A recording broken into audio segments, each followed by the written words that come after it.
Astra. Extra. Extra. Astra. Extra. Astra TV.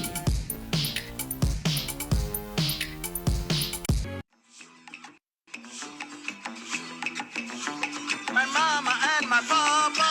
Yeah, it's you. My brothers and my sisters. Yeah, it's you.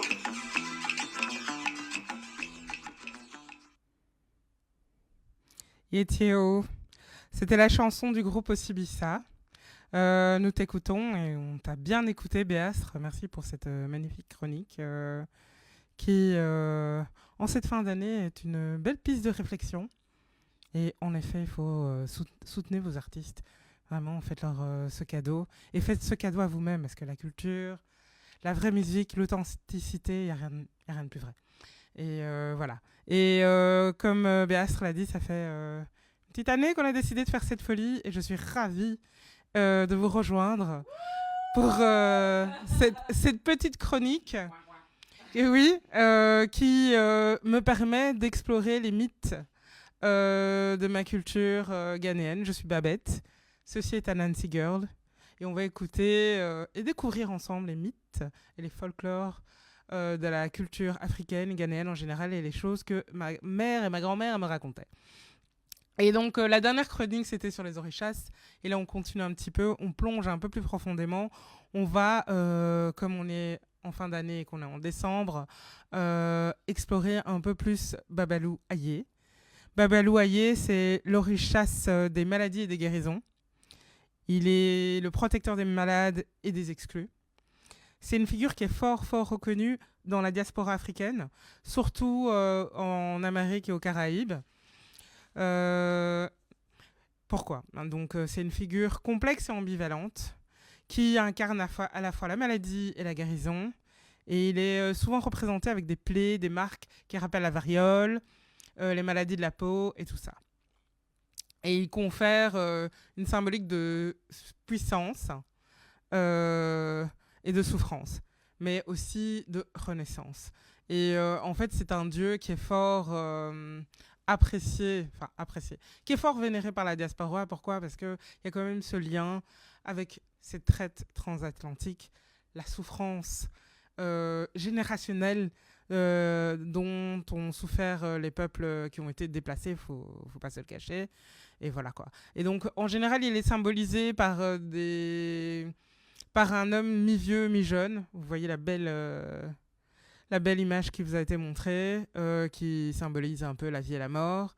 Il a du raffia, des chiffons, et ça symbolise surtout son lien avec les malades et les exclus, et ceux qui sont invisibilisés par la société. Il y en a beaucoup.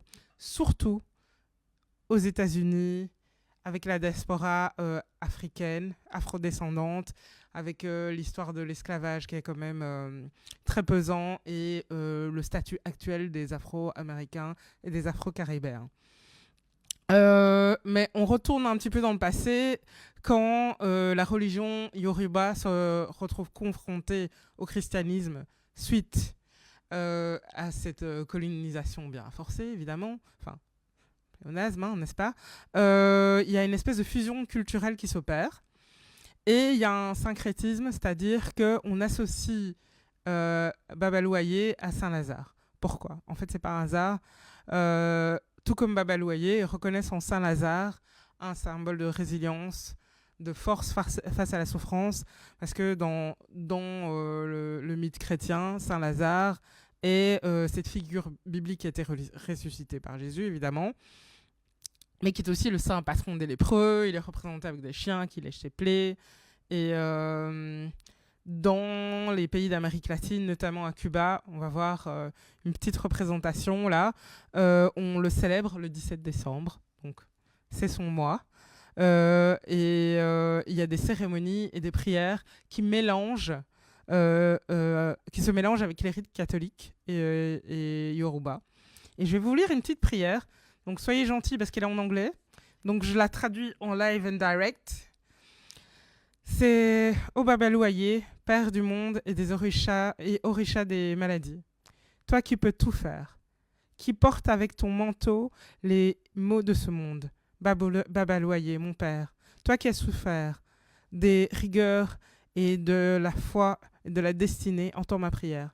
Je te demande, mon père, vénéré et respecté par tous les dévoués, de me protéger du danger. Propriétaire du jour et de la nuit, enlève tout le mal pour moi et pour ma famille et pour ma maison.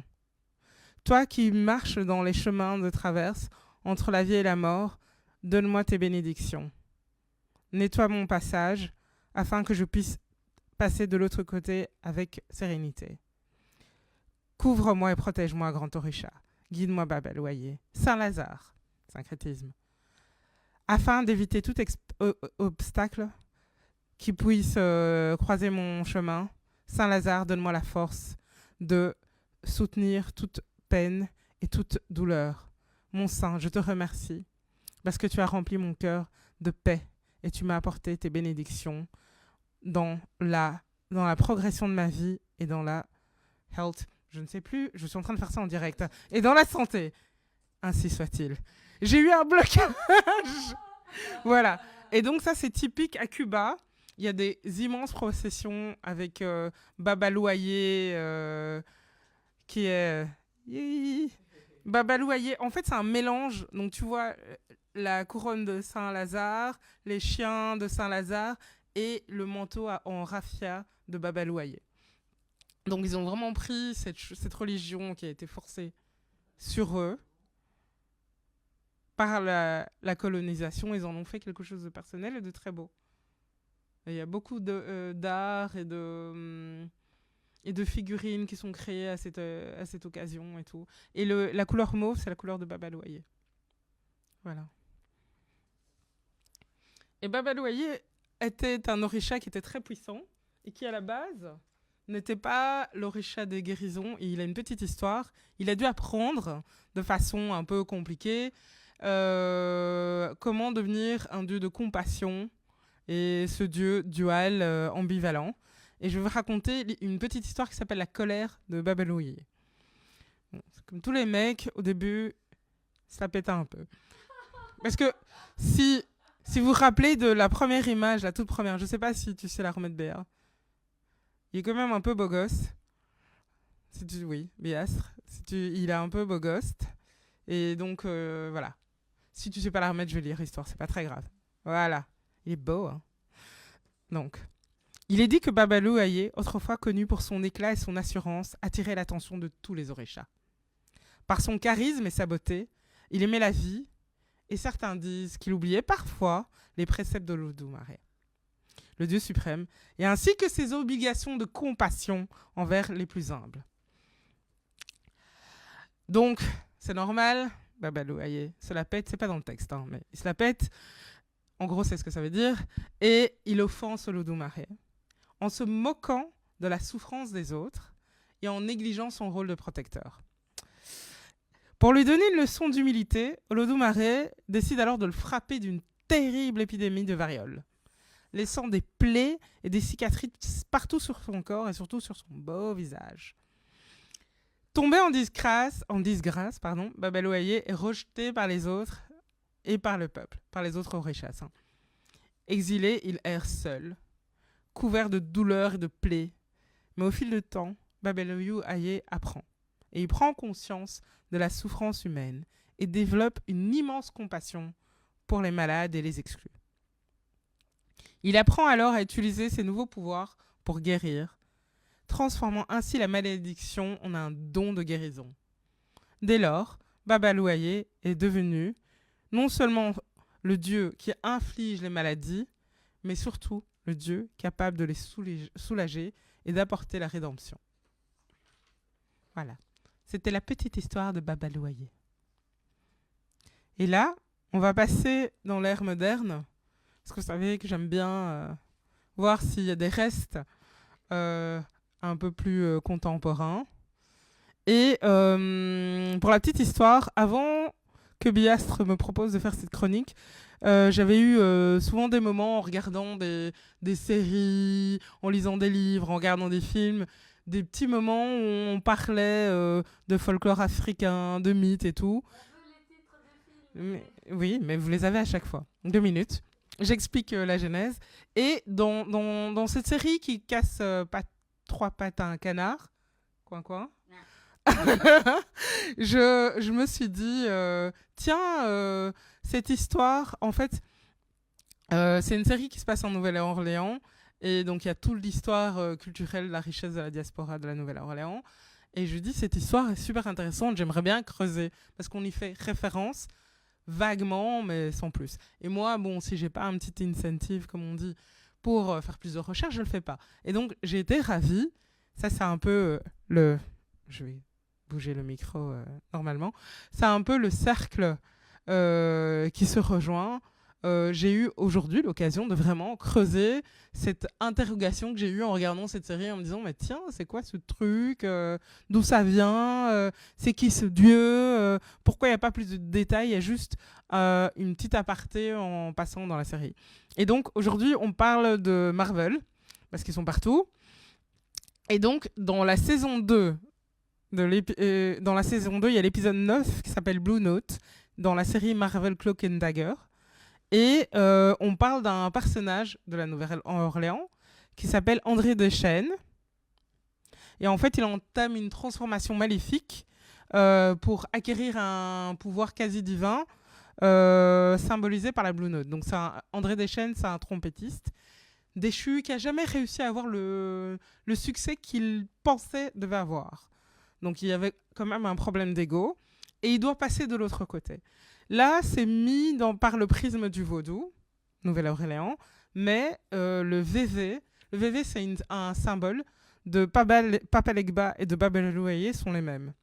Et donc, pour ne pas mourir, il détourne le pouvoir de Baba Louaye pour transcender la souffrance humaine, l'aspirer, pour pouvoir jouer cette Blue Note, à laquelle il n'arrive pas seul.